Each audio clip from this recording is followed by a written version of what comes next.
Do you feel like the turnovers today were more defense making plays, or you all messing up in a few areas?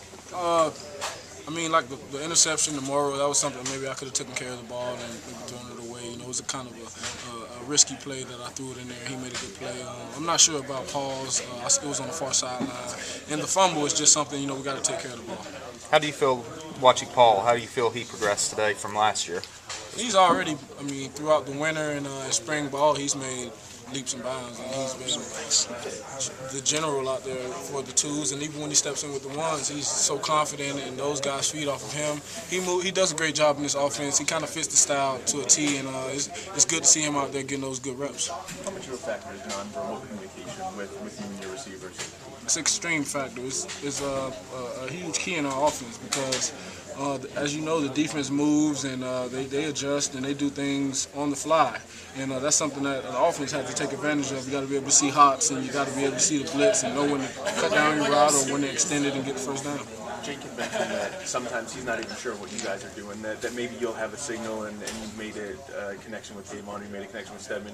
He kind of has an idea of what's coming, but he's not even sure himself. I mean, if your own coaches are having a hard time figuring it out, I imagine that gives you a leg up on the defense. I think so, and that's something that Coach Hoganson wanted. But, obviously last year we couldn't do that because we didn't understand the offense as well. So we were stuck in just, trying to do what he wanted us to do. But like I said, the more we got reps and the better we understood his offense and the way he thinks, the better we were able to be a more cohesive offense and kind of get our timing down and at the same time do it the way he wants us to.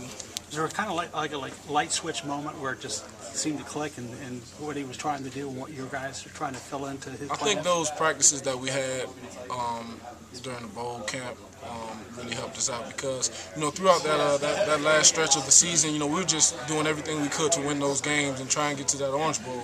And, after that South Florida game, it was kind of a relief. And then, we went right back to work and, those reps that we had throughout the season kind of, gave us a better understanding of the offense. And, once we got into that Clemson game, we knew what to do and we were just out there playing football, having fun. How anxious are you to watch this film? Very anxious. Probably going to go in now and watch it and just see, what I could have done better and, what we all could have done better as an offense. You got here late to the table, but you just impressions of what you wanted to accomplish with the team in the spring, and what do you think your goals of reaching that goal? My main goal in the spring and winter was to get bigger and stronger and become a better leader and become a better teammate. On the field, I think, the way these coaches work us, your skills are going to progress because you get a lot of reps and you work very hard. But you got to take care of the off-the-field things, and you got to make sure you're living right in order to be a good football player. Geno, with spring behind you now, what's the next step for you? Well, I'm going to rest up for about 2 weeks and get right back to work and get ready to get prepared for the fall.